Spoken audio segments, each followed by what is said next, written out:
oyagala okumanya ebiriwo ebyaliwo oba ebigenda okubaawo. Program tambula n'okumanya eggose, tambula n'okumanya ku MRU TV ne Royal FM.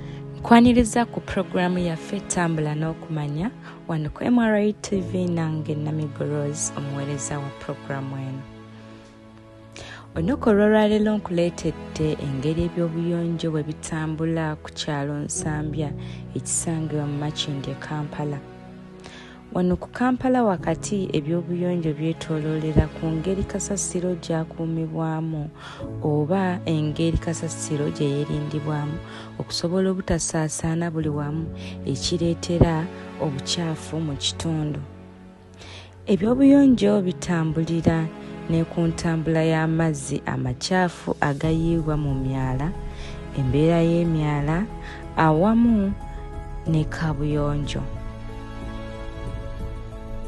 Wano mu Nsambya ebyobuyonjo bikyali bizibu anti bwe tudda ku kasasiro takuumibwa kimala okusobola okwewala okusaasaana kwe, ekiviirako endwadde ez'enjawulo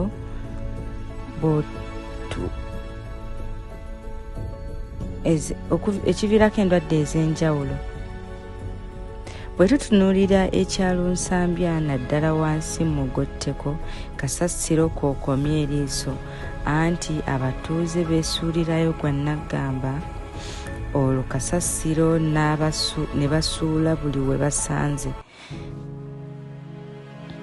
Osanga kasasiro aleggamye mu makubo abantu mwe bayita, olwo ne weebuuza nti oba ekitundu kino tekirina bakulembeze?